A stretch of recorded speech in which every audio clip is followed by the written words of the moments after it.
everybody, Shwazy here, and in today's video we're going to be doing a quick overview of the brand new Lexus NX 450h Plus. Lots of letters and numbers there, but I'll explain that in just a minute.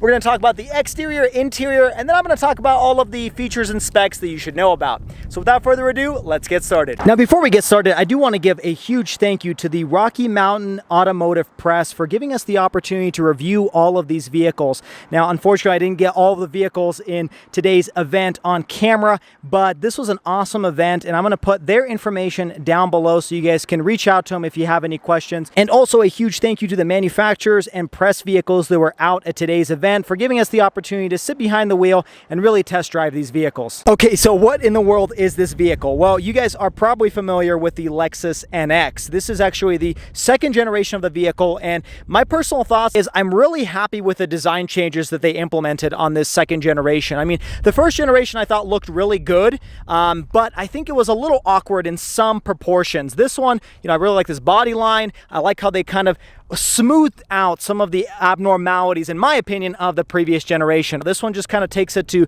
a more modern perspective. The part that I had complaints about on the previous gen was the interior, and I'll show you that in just a minute, but I think they 100% fixed that issue with this current new generation. Now, this, like I said, was the 450h Plus, so there's quite a few different trims that you can get this vehicle. The name essentially changes depending on what engine you get. So let me pop the hood and let's talk about what engine options this vehicle comes with. First off, before I do that, as I'm opening the hood, I really want to show off just how metallic this paint is. Lexus always has some of the best paint options, and this is just an example of that. I really love this blue color. Anyways, talking about the engine. This one in particular is the Mac Daddy. This is the plug-in hybrid. So there's four options. The first one starts with a 2.5 liter four-cylinder engine. Then you can upgrade to a turbo 2.4 liter. You can get a hybrid 2.5 liter or this one, which is the plug-in hybrid 2.5 liter. Now, in terms of horsepower, obviously it varies depending on the engine. The smallest one produces about 203 horsepower, and then you can actually get it upwards of 304 horsepower with this plug-in hybrid version. In terms of torque, it starts at around 184 foot-pounds up to 317 foot-pounds of torque on this hybrid. So again, like I said, this is the top Mac Daddy version, the most quickest, the most powerful, and in all honesty, just driving in my short stint here, this vehicle is quick. I'm not going to deny that. I mean, you can definitely feel the 300 horsepower. It's not quite Tesla Model 3 quick, but the fact that this has that electric powertrain that essentially gives you that low-end power, that low-end torque that you really want when you're accelerating, this thing has it. And I don't really see the shift between the electric motor versus the gas-powered motor. It's a very, very seamless process, and they did a phenomenal job in making that transition pretty much effortless. You cannot tell which powertrain you're running on because they made it that smooth. Now, in case you were wondering, this is the same platform as the Toyota Rav4 Prime, which is a really hot seller right now because it is also a plug-in hybrid. You can get tons of gas mileage. Now, in terms of MPG, I'm sure you're wondering, you can get on the base 2.5 liter upwards of 25 in the city, 32 on the highway for a combined 28. On the NX 350 with the turbo, you get 22 in the city and 28 on the highway for a combined 25. And then on the hybrid, you can get 41 in the city, 37 in the highway for a combined 39. And then this one, the 450h Plus, gets you 84 MPGe. Now, if you do run out of juice on the electric motor, obviously your gas mileage goes down. It's about 36 MPG on just the gas-powered engine. Now, in case you're wondering, all of that power is sent to a continuously variable transmission. So it's a CVT, unfortunately, for all you car enthusiasts. But if you do want to get the standard 8-speed auto, you're going to have to opt for just the base engine. Any of the hybrids, all of those come with the CVT. Now, 0 to 60 ranges for this vehicle, but you can get it anywhere from 8.6 down to 6 seconds flat 0 to 60, which is pretty quick for just a compact crossover. This one in particular with the plug-in hybrid, the electric motor, this one is 6 seconds 0 to 60. And I'll tell you what, it does feel it, especially when you're just trying to get on the on-ramp and you just push that pedal. It really does throw you back in the seat. Really, really good job. I can see why the RAV4 version of this vehicle sells so well, because it is a quick car. Now, before we jump inside, let's talk about pricing, because that's an important factor when you're buying a luxury crossover. The base NX starts at just under $40,000, and you can get it for just over $60,000 when you go the plug-in hybrid route like this one. Now, this one you're looking at on the screen in particular is just shy of $62,000 because it has some additional accessories that don't come on the base plug-in hybrid version. One of those is the fact that this is truly an F-Sport model, which is just an appearance package that adds a few goodies like this mesh grille that looks really nice. So if you do have a little spare change, I would recommend upgrading to the F-Sport because it does add additional goodies inside and out. Speaking of the inside, let's get inside the vehicle and show you what the updated interior looks like, which is a major improvement from the previous gen. Now, first off, these don't have movable door handles. These are actually electronically powered. So even though it looks like they're a door handle, they're actually just electronically assisted. And look at that interior. I absolutely love it. I think they did a phenomenal job. The previous gen looked a little bit, in my opinion, on the cheaper end. This one resolves all of those complaints. Now, starting off with the door panel, you do have this really nice kind of aluminum texture to it. I don't think this is real aluminum, but it does look kind of nice. It almost looks like a speaker grille, but your speaker grille is actually down here.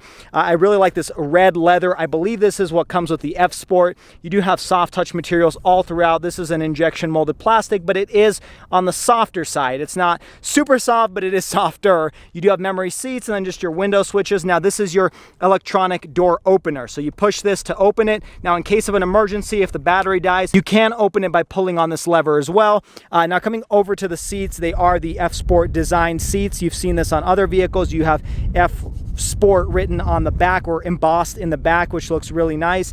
Now, let's step inside because it's extremely windy, and let's talk about the interior, which, like I said, they've really improved. Starting off with the steering wheel, really nice leather wrapped. I really like the perforation on the steering wheel, and these are capacitive touch buttons. So let me show you what I talk about. So when you hit the engine start stop button, the fact that this is a plug-in hybrid, you actually don't know if it's turned on, just like an electric vehicle. Now, if you guys can see, this vehicle does have a heads-up display, and when I place my finger on this surface on the steering wheel, it will actually show you where I'm placing my finger. So if I want to turn on, let's say, the cruise control, I push that button and it kind of shows up, but I'm not actually pushing the buttons here. I'm just merely placing my finger around the touchpad, and it's reading exactly where my hands are located. Kind of a cool touch. Not sure if it's really that useful, but nice to see that you do have kind of a sort of capacitive touch button here. It doesn't vibrate or anything because I can push on it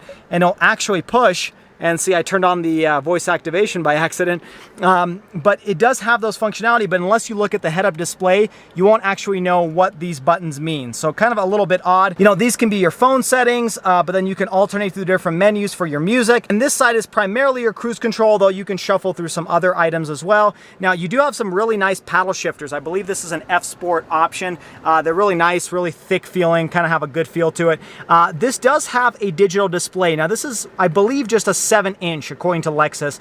On the left and right hand side, those look like digital, which they are, but it's actually not a screen. It's you know, it's already on there. Even when you turn the vehicle off, you'll see those still kind of fade away, but they're still in the background, versus this middle screen, which is actually a instrument cluster that's all digital, although a bit on the smaller side. You know, 7 inches is great, but it would have been nice if it went edge to edge like you see in some other vehicles.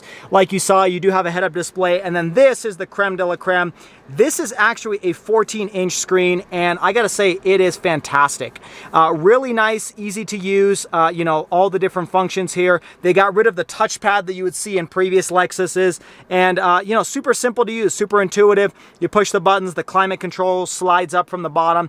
You do have kind of a physical knob for your temperature gauge, which is really nice, and it's really thick feeling, feels really good in the hands. It's kind of got a rubber texture to it. And then a really nice graphic there as you turn the temperature up and down. Other than that, everything else is all digital, so it doesn't have kind of a physical control knob for your ventilation settings, but nonetheless, still nice that it pops up and gives you all the functionality there. Moving further down, you do have a wireless charging pad, which is really nice. And then this thing actually slides back and reveals a cubby with a 12-volt adapter. Now, What I really like about this is you can actually kind of put your phone on here and then just slide it away and then just push it away out of the way. It will charge the device, and it's kind of out of sight, out of mind, so you don't get distracted when you're driving down the road. You do have a little cubby over here, although nothing really useful will fit there. A lot of piano black plastic, but I think it works. These are your drive modes from Eco to Sport, and I don't really see them changing anything on the center display, but aside from just some background colors, but it would have been nice if they made it a little bit more sporty in terms of its gauge clusters like you see on some of the other Lexus branded vehicles. And then coming further down, this is your shifter. It's kind of like what you'd find in a Prius, where you actually have to push it upwards to go into reverse, and then you push it downwards to go into drive. You do have a few more buttons located down here, including your electronic parking brake, and I believe this is kind of like an off-road setting for snow or maybe some rough terrain. And then these are your settings for your battery, so you can either turn it on auto mode or you can change it into EV mode only. And so right now I'm trying to change it, and it says, you know, EV mode unavailable, battery is low. So this is something that you can trigger depending on how you want to drive it. You obviously got cup holders here, really nice leather armrest that opens up in two different ways, and it's a pretty nice deep pocket over here, but you can open it from the passenger side if I can find the button. There you go. And that's available as well. So nice that you have that dual setup. Again, this screen kind of wraps around, and then this on the passenger side is leather wrapped. You do have one more vent over there. Looks pretty nice in piano black plastic. And other than that, the rest of the cabin is pretty standard. I believe you do have some ambient lighting located just underneath this panel over here, although not that much in terms of ambient lighting, but it's hard to show you because it's not dark outside. Now let's jump to the back seats and show you what those look like. Okay, jumping back here, same nice use of materials as you would expect over here on the paneling. Nice red leather, same really nice red seats with no F Sport written up here, but that would have been a cool touch. And then coming back here, you do have plenty of legroom. This is a compact crossover, but I've still got plenty of space on my knees, and then plenty of headroom space as well. So really roomy cabin, no complaints there. I do wish this came with a panoramic sunroof. I don't believe you can get that, at least not on this plug-in hybrid version. I don't really get why. It would have been nice to have a panoramic sunroof. And then over here, you do have an armrest. Folds down, you got two cup holders. You do have rear air vents, obviously standard on a lot of luxury vehicles, and then charging ports back here. Nonetheless, a really nice place to sit for long road trips. Now coming to the back, you do have the Lexus script instead of the regular Lexus emblem. That's kind of where they're transitioning into. Obviously a power liftgate that's standard on a lot of luxury vehicles. Not a gigantic space, but this is a compact crossover. If you're looking for something bigger, you got to go for the RX. And then there's your charging cable for you to plug in at home and actually charge the battery that's inside of the vehicle. Now, as you can probably hear, the vehicle has turned its engine on, and it's not very loud by any means, but that is because the battery is a little low. Speaking of the battery, you can get around 37 miles of range all electric, but depending on what mode you're in, it'll alternate between either fully electric or fully gasoline, just to get you the best amount of performance and efficiency. Overall, I think Lexus hit the nail on the head creating the Lexus Rav4 Prime version of this vehicle, because if you're looking for something a little bit more premium than a Toyota Rav4, this is the option to get, and I have a feeling they're going to sell a ton of these because they're already selling a ton of those Rav4 Primes. Well, I hope you guys enjoyed today's short video. I had a blast driving this vehicle for the very short time that I have it. Let me know your thoughts on the Lexus NX 450h Plus, and let me know if you would choose this vehicle over some of the other trim levels. If this is your first time stopping by, make sure you hit that like button and subscribe to the channel for all of the weekly videos. And as always, everybody, I hope you stay schwazy, stay healthy, and have a wonderful day.